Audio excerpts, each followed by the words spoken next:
guys, my name is Clay Chrysostomo and I'm the owner of Coffee and Manifest.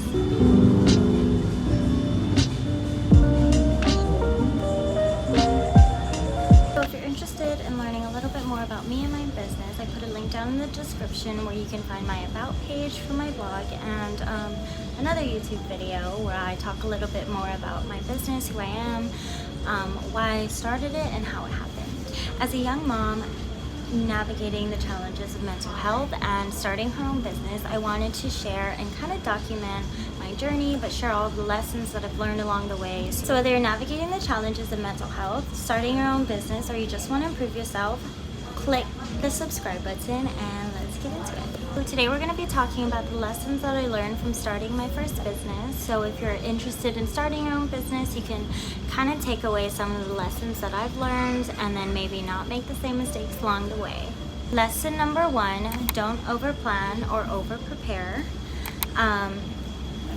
It's never going to be perfect, and because of that, you'll never start if you keep waiting for it to be perfect.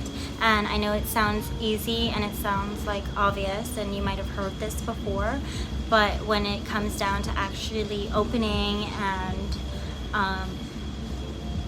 like getting everything started and posting everything, you kind of keep pushing it back because you find so many things that you want to improve and you want to fix, and then you might not ever even open the business because of that. I know that from my experience, I've done that myself, where I've overplanned and prepared. Not that you shouldn't prepare, but you shouldn't over prepare, because what I ended up doing was over preparing, and then it kind of died out. With this business, one of the blessings was that my mom was in it with me, so I had her to think about, and I wanted to do this fast because this is an opportunity that I wanted to just grab. And then the mall gives you a deadline to open up your store, so it really forced me to just, even when I wasn't ready, and even the day before, I wanted to push it back because I kept thinking of all the things that I wanted to fix before opening, but I had no choice and I opened anyway. And then I found out that you can just open and then improve along the way, fix the mistakes, and even if you are missing some things or you make a mistake, it's okay because you're learning and you're slowly improving. And I've learned that lots of people are very, very understanding when it comes to that. So yeah, stop over preparing and just get started. Lesson number 2, sometimes you're gonna have to let go of the vision and pivot. So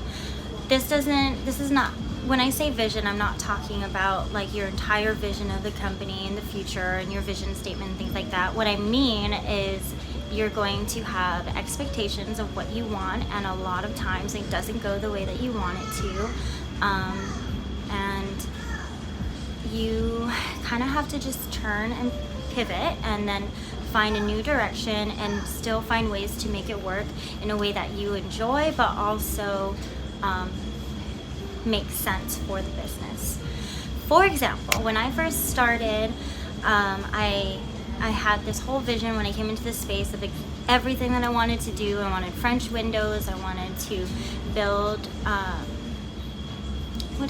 wooden pillars, and I wanted to do this whole design, and I had this entire vision of exactly what I wanted. And then the contractor came and quoted me $15,000.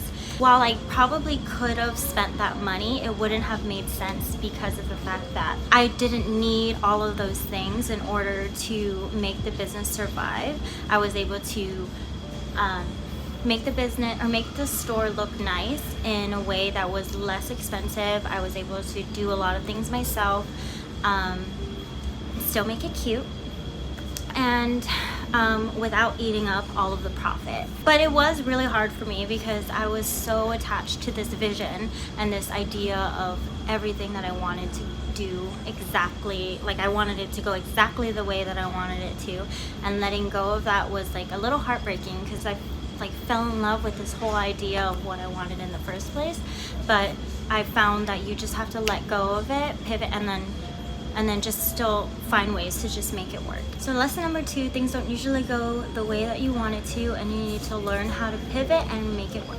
Lesson number 3, be prepared for everything you can think of that could go wrong to happen, because it probably will. For me, on my very first day opening, everything that I thought could go wrong, and I was like, maybe it won't happen. I was kind of banking a little bit on the idea that it's probably not going to happen or nobody would notice, and then it was all out. Someone pointed it out. It happened, and then I was just like, whew, like, especially when you're dealing with anxiety and you have this natural instinct to please everybody. For me, I would get hot and sweaty, and then I'd get so nervous, but then I had to keep calming myself down and remembering that, mistakes are mistakes, and I'm learning, and that's just a lesson along the way.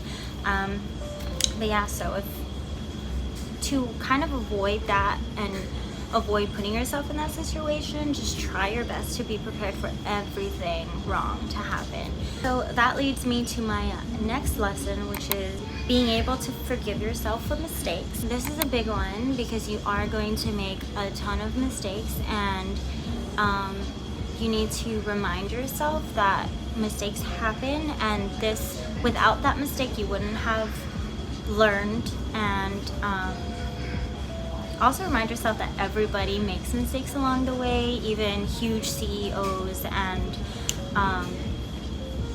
the owners of Fortune 500 companies. They all started from somewhere and made a ton of mistakes along the way. They all talk about it,